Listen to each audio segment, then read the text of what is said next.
Hello, it's Dawn, and this is Dawnversations. I'm so happy to have you here. We talk about anything and everything. It's just a potpourri of topics, and that's just the way I like it. If you like surprises and you like variety, this is the show for you. Let's go.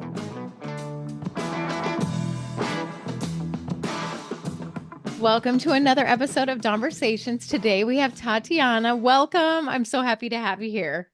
Thank you, Dawn. Thank you for having me. Yes. Okay. So you had my heart at astrology, but we have to go back a little bit. You are smarty pants. So you are a professor of physics still currently? I actually changed jobs about 6 or 7 months. So I am no Oh. longer a professor. I used to be for 20 years and it felt a little bit too stagnant. So it kind of links to my whole life path, but we'll circle back later on that Okay. change Okay. of jobs. Perfect. Yeah. Well, and I like how you called it a midlife checkpoint. I love that term. That is so perfect. So you went through this midlife checkpoint. Oh, wait, I wanted to ask you, what sign are you? Okay, so if you're asking about my sun sign, that will Yes. be Leo. Leo. Okay. Yes. Interesting. Leo, who likes to tell stories and entertain audience. So thank you very much for that opportunity. My inner Leo is delighted. It's jumping up and down. Great. Yeah, I was really curious about that. I have always loved astrology, and I'm one of the people, that would read a horoscope and think that that was just for me, even Mhm. though, there's a million of us out there, but I love it. So, you were teaching hardcore into your science background, and then you decided to make a switch and go to astrology. How did you decide what kind? Like, I didn't even realize that there were so many kinds of astrology. Oh my. I started reading on the side astrology so many years that I barely remember how all started. Okay, I okay. vaguely remember that it was something about me trying to disprove something. That there was, there are a lot of stories, and some things make sense and others don't make sense. Yeah. And the proof is in the pudding, and so there are a lot of interpretations. And so vaguely, I remember around 2000, my husband sent me this little quote, I think, blurb from social media. He said, that doesn't make sense. Someone has made predictions about the end of the world. You remember that the 2000-year Oh, bug? Y2K, Y2K. Yes. Oh, yes. My And mom was hoarding cans of spam. I know. And I remember on December 31st, I went to the store for last minute groceries, and they had those signs that said, when you wake up on January 1st and you find out that the world is still here, we will not accept returns on those huge cases of canned tomatoes and beans. Right. Yeah, people did. It was scary. Yes, yes. And my husband and I are both physicists by training, but I have always had interest in the fields beyond the science, beyond the physics, spiritual thought, Eastern philosophy, Western philosophy. And so knowing that I kind of straddled that boundary, he sent me that little blurb and he said, what do you think of that? Is it really true? And of course, that little thing, I don't even remember what it was, but I remember that there were a lot of astrological readings. And this is why I've always been open to astrology, even though I started with a little bit of skepticism and saying, okay, hold on, let's go check carefully what we're talking about. But this is where the scientist in me said, hey, you cannot judge something if you don't understand the language. So I started for purely academic reason, at least as far as I remember back then, 20 Yeah, more years ago. right. I remember that feeling of let's go learn. What is that sun? What is the Mars in Venus and Venus in Pisces retrograding? Wait. So I approach it as a new language and being skeptical, or maybe this is where scientist again in me says, okay, you're not gonna get that information from the back of the newspaper. Let's hunt for some reputable sources. And this is how doubtful I was and mistrusting. I did not trust any modern sources. So I dug something from at least a century ago. So I told myself, look, if it's from 20th century, maybe it's right, maybe it isn't. I don't know how to judge it, but let's see what has survived through the centuries. Oh, So that wow. is how it all started. And because I was very careful to select things that would appeal to my scientific senses, I ended up actually with a sense of that astrology was the science of cycles, of things that are coming and going, coming and going. And that appealed to my physics training. I have a degree in astrophysics, and so I was saying, hey, I've seen that. Earth goes around the sun, moon goes around the earth. There's nothing far-fetched about that. And that's what, and also on a certain level, astrology is like that. Only it says that if you're tracking emotional well-being, it will be up and down.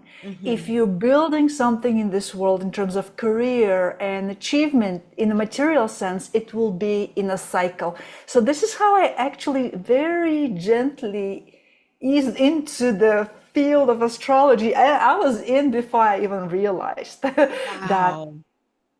Did they go together?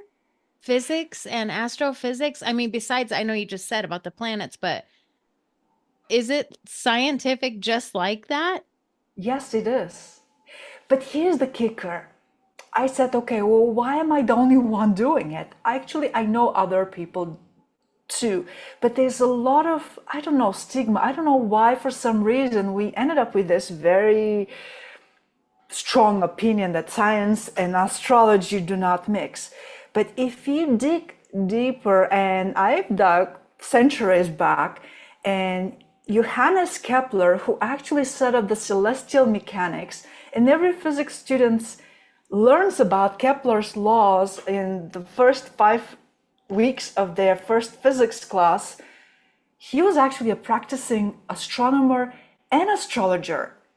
He was paying the Okay. bills by giving astrological readings to some king. That's how he was paying the bills. And he Wow. set up those laws. So if you look at his laws, there's nothing controversial. NASA uses them. This is very, very classic physics 101 or celestial mechanics 101.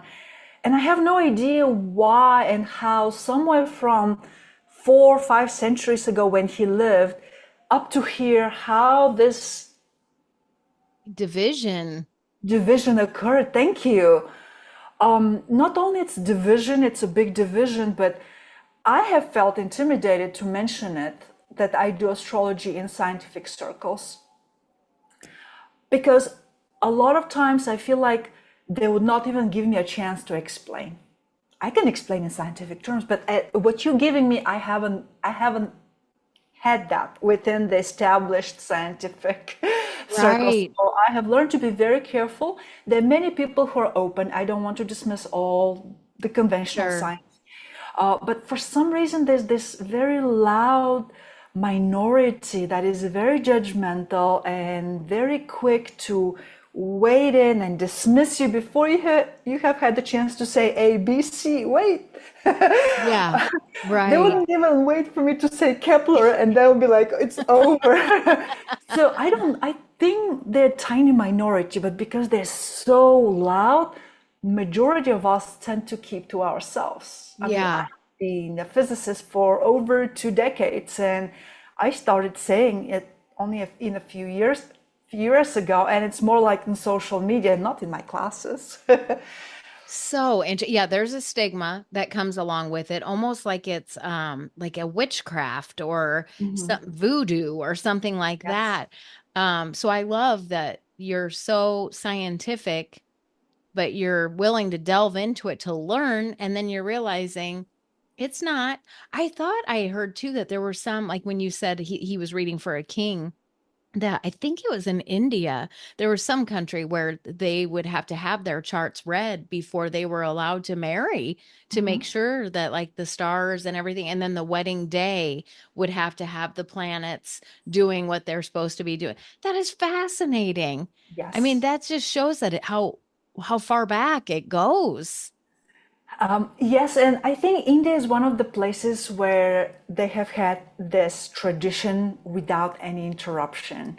If you go to the Western world, you will see that this was very non-controversial up to again Kepler's time, somewhere in the Middle Ages. And after that, it just split. But here being a scientist helps me out because what I see is, in a sense, I can understand. There was this big push in the Middle Ages to put some boundaries because things had kind of bundled so badly that there were so-called medieval scientists discussing whether women had a soul or how many angels could sit Oh, on the tip of a needle. So you see the problem, right? So I yes. can see how those ancient those early scientists, they waded in and said, okay, people, hold on.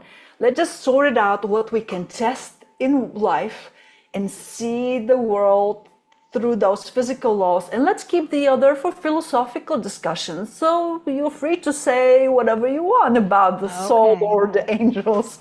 So that's how I made peace with that trend.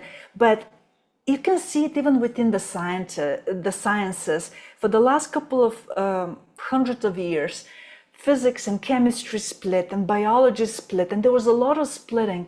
But what I've seen in the past 10, 20 years, if you go to a university, departments are emerging that are biochemistry, chemical physics, Yeah. and now some of it is actually merging with computer science. They're going into that robotics and AI. But to me, on a very philosophical, abstract level, I see merging back.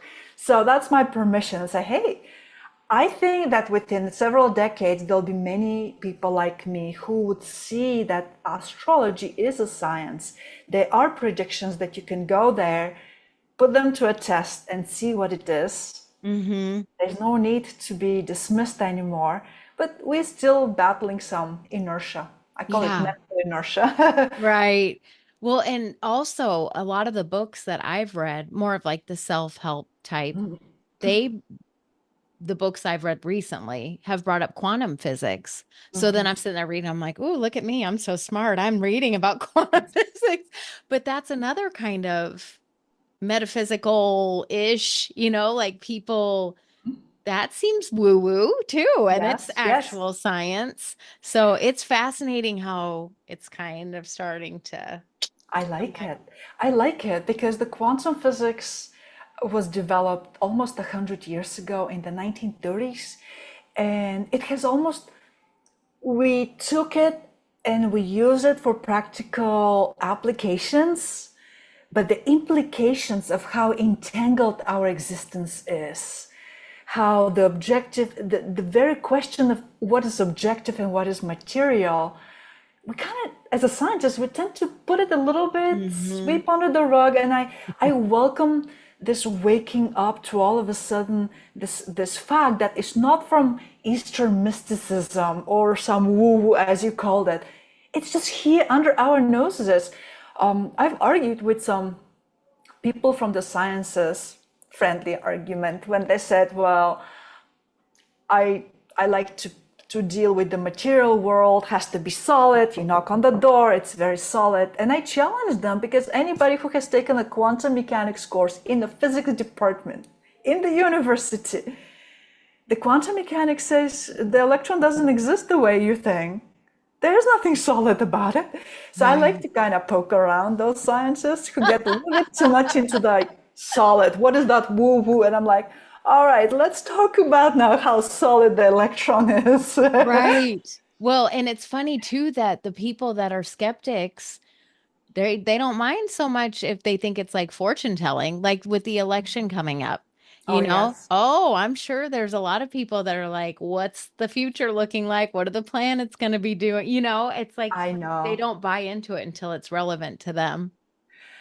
I hear you totally. And my biggest successes in converting people who, granted, they were open and they were friendly to me. I didn't start, there's some people with whom the best thing is just to spot them and you tell yourself it is not my job, someone Right. else's job. Let them be. It's a big world. free Right. world. But there were people who were extremely skeptical. They humored me because there was a friendly flow already flowing. Right.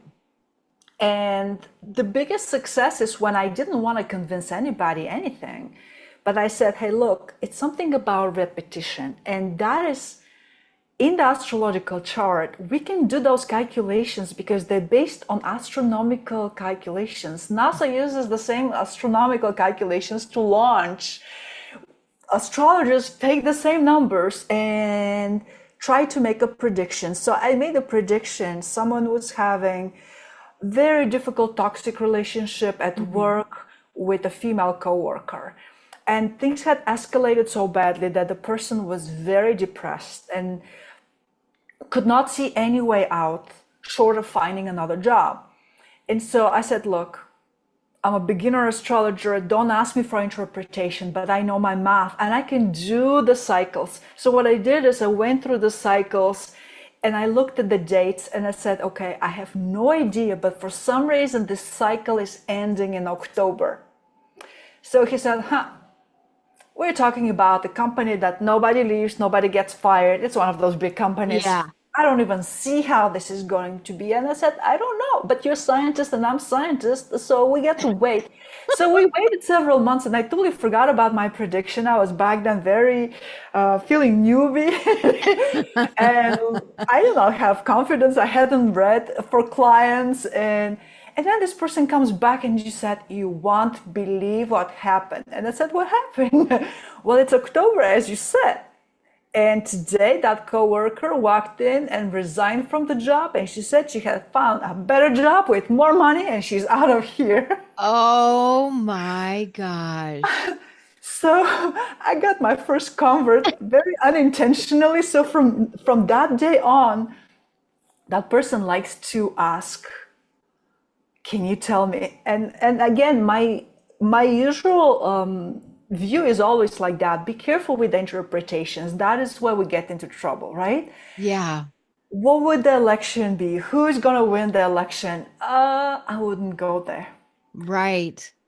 But I can tell you, and even as a human being and not an astrology person, that there's a sense of newness. I feel like whoever aligns with the new is gonna win. Let's see. Yeah. I just made a prediction, but that kind of, I might be wrong. So just to give you an idea how I like to read for my clients, and I had a very interesting story with one of my clients who I did something similar, and I gave her that, and the focus is always on what can you do about it. Hmm. If there's nothing you can do about it, it's curiosity and it's fun, but so we talked a lot about what she can do about herself, and she was very happy with the reading.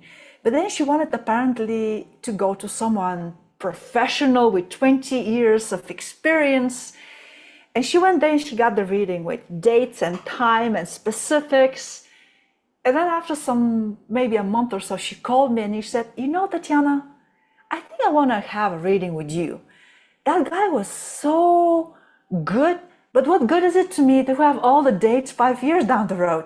You told me what to do tomorrow with my boss or with that upcoming presentation. Right. Again, because Right. my focus is really let's make the best of it. You know, that lemonade out of the proverbial lemons. Yeah. As you said, Yeah. I like to shift the narrative because there's always an empowering angle. We are not victims. We tell ourselves. But other than that, there's a way to look at that and say, okay, let's make that lemonade. So all of a sudden, she went there for the exact predictions and then Right. thought, well, What am I going yeah, to do but with this? what Yeah. am I going to do with that? Yes, it's curiosity. It boggles the mind. I am fascinated, but I still have to go to work and I still have a few things with my It's coworkers. not practical enough. Yeah. That So makes sense. Oh, that's interesting. Okay, so I did go to your website and I saw that you at least used to, I don't know if you still do, used to focus on Saturn, where Saturn is in people's chart. So yes, why Saturn? why Saturn? That's a very good question. Saturn was the first symbol that I validated for myself. We all start, the astrological books start with the sun, the moon, the Mhm. ascendant, but there's so much pressure. Saturn stands for restriction. And at the time, and I still do, I practice an energy healing art in the form of Reiki. It's very close Hmm. if you're familiar with Reiki. Yeah. I call it Reiki gone to university and learn about meridians because it's more like you can place your hands and harmonize the energy along some meridians. So the Saturn, I linked the Saturn with some of the energy work I was doing. So I said, I wonder if I can come up with a tailored energy practice, self-help for myself that relieves me of that Saturn pressure of restriction and obstruction and discipline. This is where we have to do our work. There is no cutting corners Yeah. for for Saturn. And I remember I felt tremendous relief. I did not cure myself of all my medical conditions. For Right. that we have doctors. But I felt like, oh my goodness, someone had taken literally a burden off my shoulders.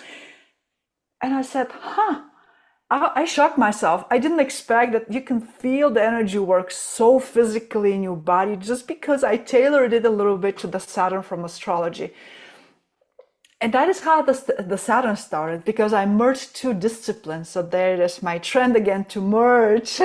Right. And I started telling people if they came for astrological readings, I would say, are you open to some energy work on yourself in the form of yoga? A lot of times it's just simply holding fingers, placing your hands. And whoever was open, I would give them a tailored sequence to give them some relief of their Saturn pressures. And I started getting a tremendous feedback. Wow. So, and that's how I started. All of a sudden, when I started offering classes for some people, Saturn was the natural entry. You address your Saturn and you feel immediate relief. Even if you don't practice yoga or energy arts, the very fact when I said, I worked with some lady who was writing something, and I said, well, your Saturn's in Gemini. What that means is you will always feel tremendous pressure, insecurity, criticism around the concept of communication because Gemini is the ultimate communicator. And she was very impressed. She said, wow, that's how I felt. She was struggling, did not want to write her little paper. But this is where also it helped me a lot as a coach because I saw how powerful that message is. The moment you recognize that there's a symbol in that chart, you're not a victim, it serves a purpose. The purpose of Saturn is to force us to go through the steps A, B, C, D. Do not cut corners. You have to do your work. There's no cheating. And the best part that I love about Saturn is that your reward is guaranteed. There's no, oh, I didn't do it so well. Oh, someone else was clever than me. Saturn doesn't care about cleverness. Saturn cares only about, did you show up? Were you present? Did you do your best? There's your reward. Nobody can take it away. So we were able to create this very empowering narrative for her where she got so excited. She said, okay, now I understand and I can go back and finish my writing because this is part of my process. And she was looking forward down the road how she will become that teacher. Hmm. I guess Saturn is a teacher, but it's also teaching us to become teachers because you can teach only what you have struggled to learn. If something came very easy to you, you would not be able to relate to everybody else. Right. That is Right. why our inner teacher, we go through that. I don't know why. Oh my, I'm not very good. But one day you wake up, you still feel like less than. But everybody comes and say, you're so good. Can you teach us? And you know the steps. You know where the pitfalls are, how hard the work is, and you become the teacher. So I love it. And I feel like it's the easiest way for me to enter astrology when I teach classes or even when I work with a new client because remove the pressure, empower the person. There's no more comparison, competition. This Right. person is smarter. This person, look at how easy this comes to them. Well, yes, they don't have Saturn there. They learned that lesson. Now you're learning it. Gosh, that's fascinating. Okay, I have 5 million questions, but I'm going to try and remember two of them. One of them is, do you look up the properties of the sign that Saturn is in, like the characteristics? Pretend it's Taurus. If somebody's asking for a friend, if somebody has Saturn in Taurus, the properties of Taurus are what come into play, and that's how you figure out what your blocks are. Yes, I picture Saturn as our brake, your car brake, the pedal for the brakes. Mars, a little side comment, Mars is your gas with its own downside. Yes. But Saturn is your brake where you're very careful. You're seeing that speed bump, you're not gonna go press Yeah. the gas pedal, you gotta press the brake because otherwise it's not pleasant. Yeah. So understanding what I've seen on myself, and this is I also try to teach it with to others, and they have validated it for me that just understanding that speed bump is coming. There's no more inner critic, Okay. hypercriticism. And so the question is, where are those speed bumps? Where is that journey going through? That is where the Taurus will come in. So, which helps a lot. So we avoid all the super complicated advanced topics. And Yeah. everybody can go grab their chart, read about Taurus, and start meditating. Those are my breaks. I have put them for a reason, or the universe, or my maker, whatever Hmm. you want to say. There's a Right. reason why. So, what is the lesson? The lesson is that somewhere in our childhood, we use that energy too quickly, too rash, in a rushed and rashed way, Hmm. and things didn't go well.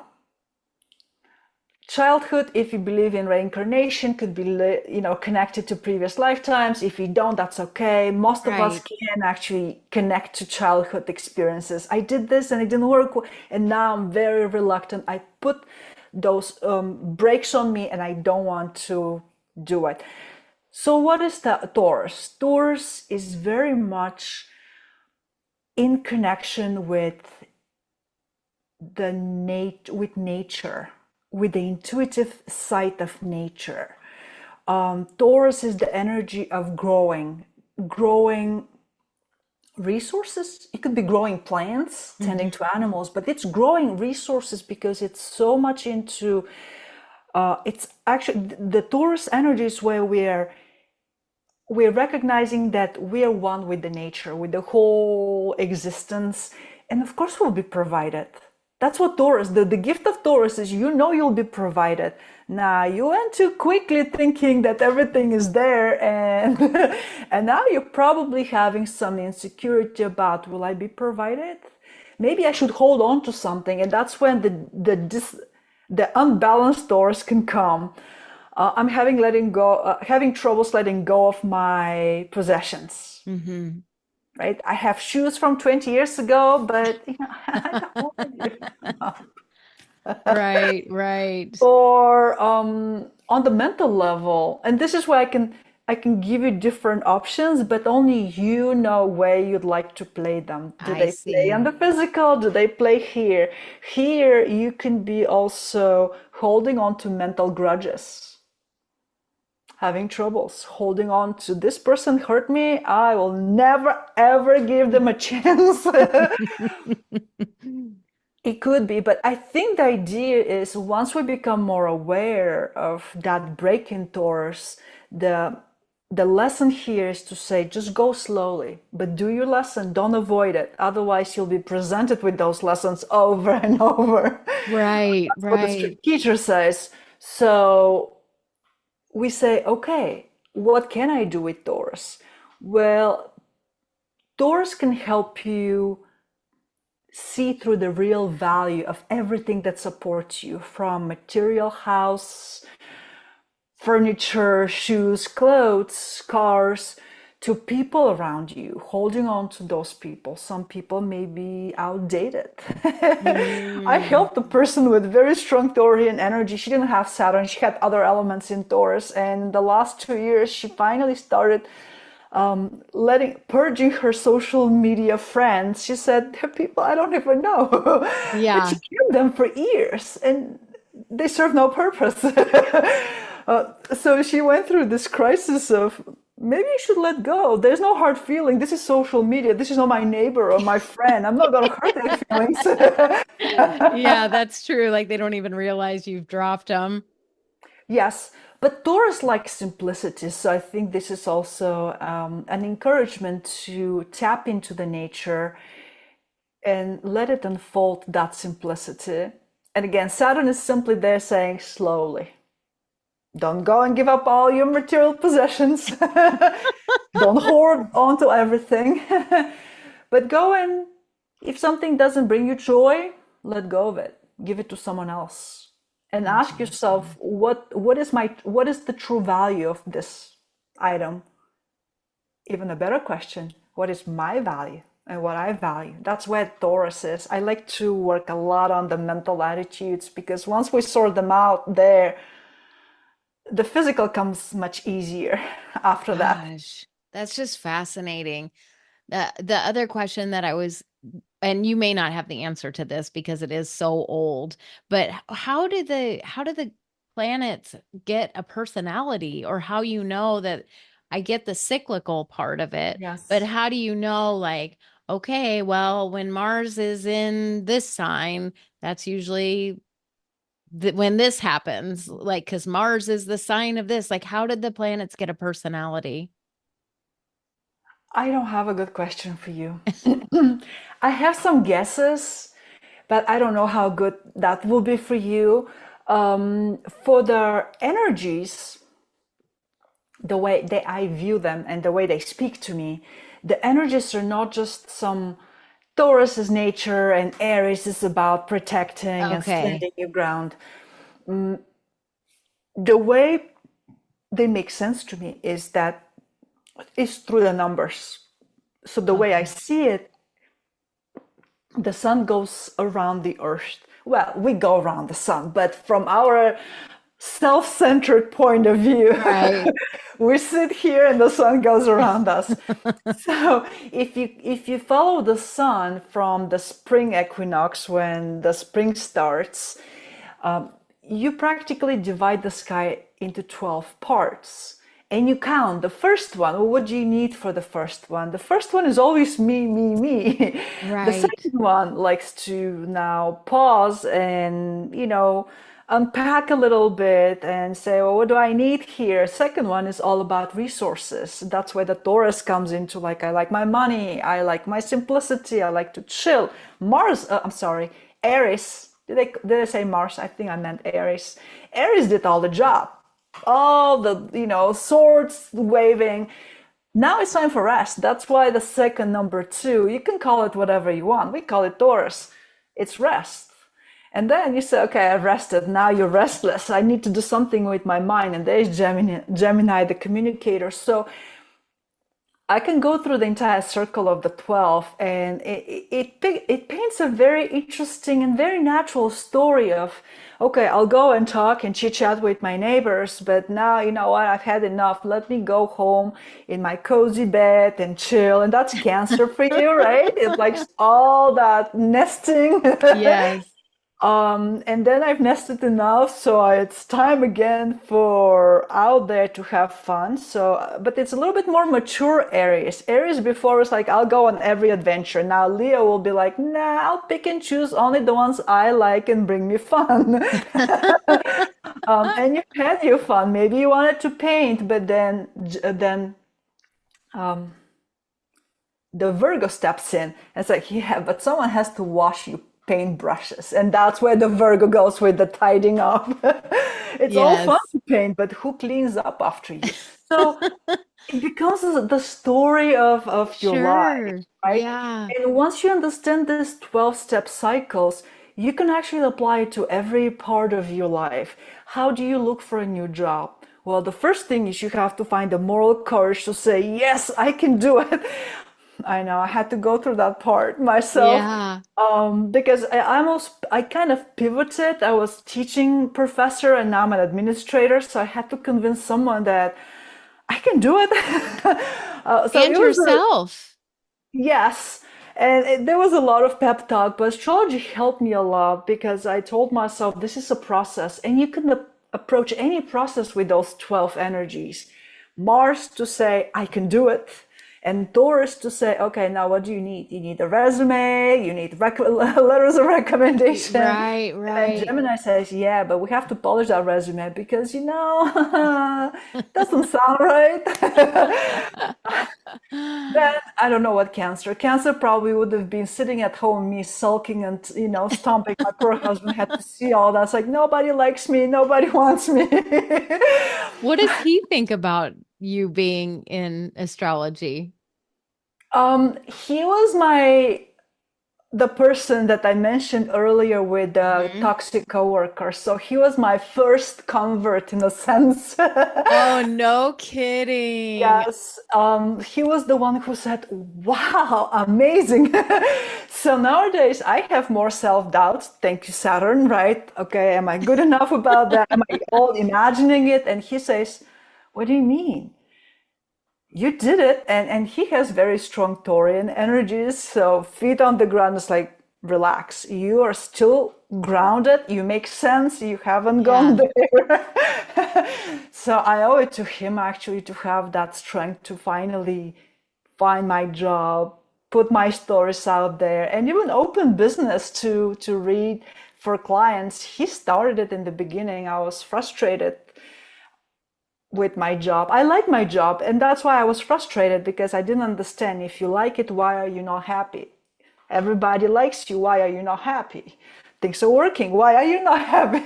And cutting the story short, one day he challenged me. He said, "Just have you thought of creating your own business?"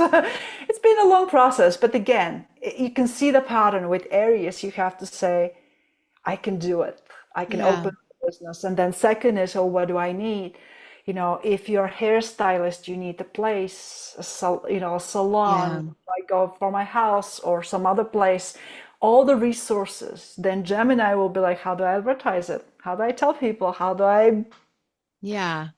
involve their curiosity? So there's a whole, so that's how I envision the 12 energies in astrology. They're really someone in the ancient times, some wise person put it up for us, and it goes through the numbers for me. That's As far as the fascinating. planets go, I don't think I have a good idea. Yeah.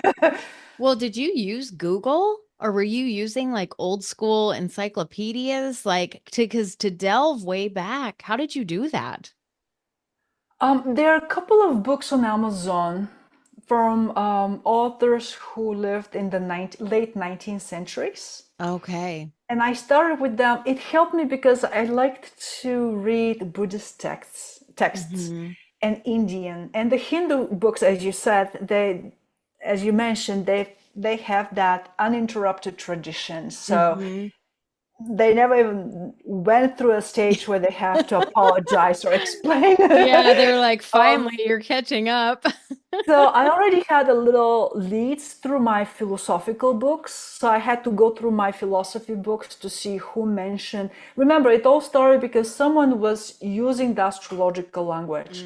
And Hmm. then you discover that even Pythagoras used the astrological language. And Hmm. Pythagoras, I've always loved him and I always had this admiration because of the math. I grew up thinking he's a mathematician. I didn't know he was a philosopher. I did not know he talked about astrology. To me, it's just the math that they teach us in school. Right. So, so again, it was that feeling of like, if it's good for him, who am I to say it doesn't work?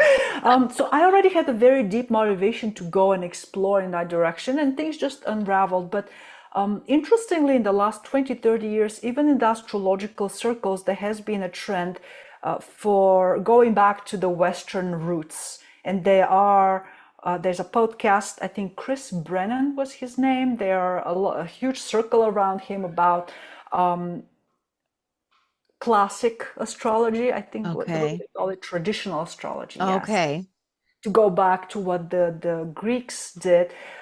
I like it, but again, we have to pick and choose what we're gonna take from the ancients because the part for me is I like my empowering language. And if you read the ancient text, it's like you have Saturn here. Oh, you're gonna break a leg, and I'm like, oh my goodness, I'm gonna break my leg now just because I'm so fearful. So I like to make the best of both. So take the modern sensibilities and talk only in empowering terms. If you cannot lift up someone, you have no business saying anything. They're Mm. already, suffering. You don't need to Right, contribute yeah. anything extra. Right. You're just kicking So, somebody when they're down. right, my justification is you either empower or stay quiet. Uh, and so that part, I'm happy to clean it up from the ancient language because they literally did that. You're gonna die from a gunshot. Well, when they already had discovered that. In ancient Greece, not yet, but still. Oh my But gosh. I welcome that going back to the roots because it's simplicity. Mm-hmm. Complexity is not necessarily better. I mean, look, we talked only about Saturn and Taurus, and we already had a nice conversation. Yeah, I had a conversation with a physicist. I can't believe it. I can't believe it. I even had a whole conversation with somebody that's so intelligent. I just admire that about you so much and that you just continue to want to learn more. I love that. Thank you. Thank you. But do not dismiss. I mean, I always try to point out to people that as a physicist and as someone who have had that inclination, I actually admire people with awesome people skills. The fact that you are so open and you're working with others and so unapologetically you put your podcast as let's have fun and we're going to find interesting stories. That I don't think that is in my world. That is actually rarity. So there, the admiration is mutual. That is what I'm trying to say. Thank you so much for saying that. Can you guess what sign you think I am? Sun sign, I mean. But let me cheat and tell you that my sun, moon, and rising are all the same. Oh, they are? Can I ask for one hint? When Um, you're very upset, I have a question. When you're okay. very upset, what activity or talking to a person or staying at home alone or reading or something, what is the thing that it invariably calms you down? Calms me down. Probably talking to uh, people just to get my mind off of things. Oh, then I would say that you're probably some of the air elements if you like to talk, and that calms you down. I would say Gemini as my first guess. That's right. Is it? Yeah. Yeah, I'm a triple Okay, so there Gemini. it is. Good job. Did you notice that my question is the moon? Because we like to tell ourselves stories about I'm ascendant, I'm the sun, but somehow we tend to be proud of our emotions. When I'm angry, I like to tell you that. When I'm angry, I like to stay in my room. I'm a Pisces moon. And we had to have a conversation with my husband because his moon is kind of borderline Taurus Gemini. So in our first years of our relationship, Yeah. he would freak out because he said, well, let's talk it out. Let's talk it out. It's like, give me space. I get anxious and every time when I've talked to someone, it was amazing that I was able to kind of put my finger and they say, how do you know? Isn't that what everybody does? And say, no, we could easily be broken into 12 tribes. Isn't that so fascinating? It's all so fascinating to me, but you definitely educated me on so much that I did not know. I love it. I could just listen about it forever. I just think it's so mind-blowing. But so tell people how they can find you if they'd like to get some of your life coaching. I have put everything together on my business website, which is called effortlessreality.com. And there they can actually find one or two free self-help online classes. One of them is Saturn. So they can actually go through 3 or 4 emails every day. I'll they'll receive one from me with steps. Here's how you get your chart. Here's what your Saturn is. Obviously, it can be tailored. If you want me to do what I did for you, it has to be an individual session. But Yes. I try to kind of simplify as much and as far as possible in a general setting, just to show people how much you can actually learn about yourself, even without working with someone else. Of course, it's always better. I love working with other people. When I'm in trouble, I want to go find someone else to listen to me and point to my blind spots. That's what I do Right. for my clients. So, yes, everything can be found on that website, effortlessreality.com. Okay, I'll put that in the show notes too. But Tatiana, I just had the best time talking to you. This was so great. I might want you to come back sometime and just talk some more. Well, thank you very much, Dawn. I enjoyed our conversation. Again, I admire people like you reaching out. Those are the connectors, the curious people, helping Yeah. us, the scientists, who tend to be a little bit over judgmental.